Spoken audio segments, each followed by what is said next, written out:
Let's talk about something so basic, so fundamental to our lives that most of the time we don't even notice it's happening. I'm talking about our breath. And today, we're going to explore how this simple, automatic process might just hold the key to navigating some of the most overwhelming challenges we face. You know that feeling, right? It just kind of sneaks up on you. A little tightness in your chest, the sudden realization that your shoulders are hiked up to your ears, or that you've been holding your breath for the last 30 seconds just scrolling through your phone. It's the physical signature of a body and a mind under a whole lot of pressure. But what if this isn't just about being a little tired or stressed out? What if it's actually a sign of a much deeper biological storm brewing inside? For millions of people, especially caregivers, this storm isn't just a feeling. It's a critical health risk that we're just not talking about enough. To really get this, we have to look at our body's background operating system. It's called the autonomic nervous system. It handles all the stuff you don't have to consciously think about, your heart beating, your eyes blinking. But here's what makes breathing so special. Unlike all those other automatic functions, it's the one you can consciously take control of. And believe me, that changes everything. And this is the part I really want you to hear. If you are feeling just completely wiped out, overwhelmed, maybe even a little numb, it is not a personal failure. It's not because you lack willpower or have a bad attitude. It's a biological state. It's a sign that your nervous system is stuck in the on position. And nowhere is this reality more intense than for one group in particular, caregivers. I mean, these are the people on the absolute front lines of this invisible storm. And when you look at the data, it reveals a public health crisis that is just staggering. Get this. According to the American Psychological Association, somewhere between 40 and 70% of caregivers show clinically significant symptoms of depression. 40 to 70%. That's nearly half, and in many cases, way more than half. This isn't just burnout, you guys. It's a full-blown mental health emergency. So what's driving this? Well, here's the biological engine behind it.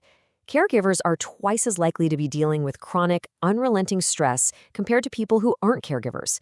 Their bodies are literally living in a constant state of high alert. And this leads to maybe the most shocking statistic of them all. Research from the Family Caregiver Alliance shows that caregivers who are under constant strain face up to a 63% higher risk of dying than people their own age who aren't caregivers. I want you to just let that sink in for a second. The very act of caring for another person is, for so many, a life-threatening condition. Okay, so what is actually happening inside the body to create these devastating outcomes? Let's pull back the curtain and look at the science of a body that's under a constant physiological siege. The easiest way to think about your nervous system is that it has two modes, kind of like a car. You've got the sympathetic system, that's your gas pedal. It's the fight or flight response, your body's alarm system. It's designed for short-term threats. Then you've got the parasympathetic system. That's the brake. It's your rest and restore mode that lets your body heal and calm down. The problem is, chronic stress keeps that gas pedal slammed to the floor 24/7. And when that alarm is always on, the body just starts to wear down. We see higher rates of high blood pressure, a weakened immune system that can't fight off bugs, and chronic sleep issues. Emotionally, it shows up as feeling numb or constant anxiety, even panic attacks, because the body literally can't find a way to feel safe. And this connects to our emotional lives too.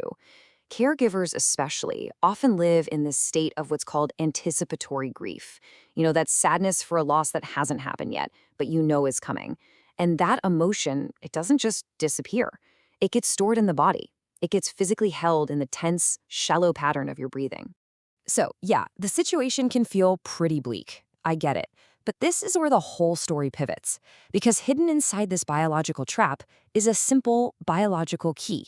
We have a direct lever we can pull to influence this entire system.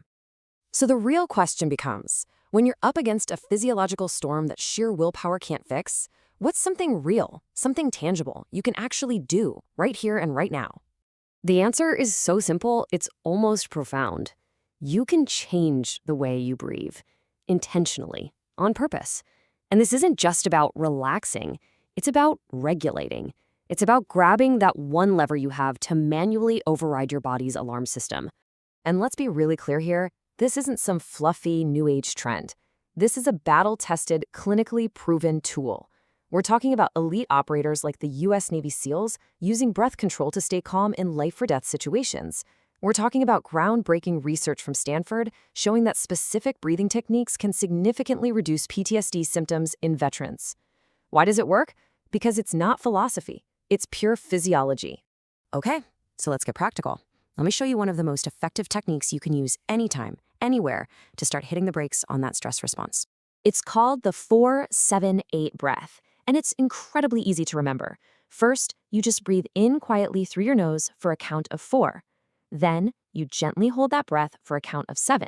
And finally, you exhale slowly, and I mean really slowly, through your mouth for a count of 8. That's it. Just 3 or 4 rounds of this can be enough to feel a real shift.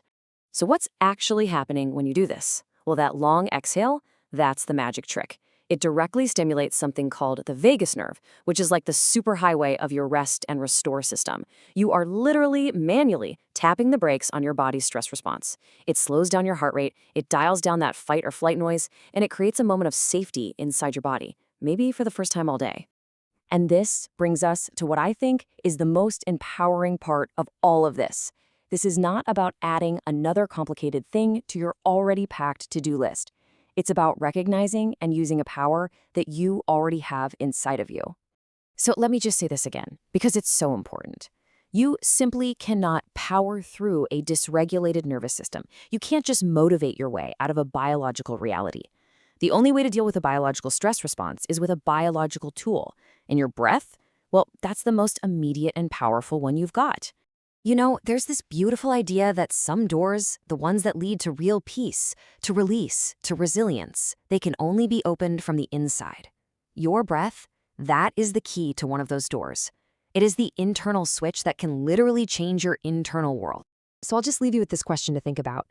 The next time you feel that quiet tension, that invisible storm starting to rise inside of you, what might change if, just for a moment, you didn't fight it, but you just met it with your breath?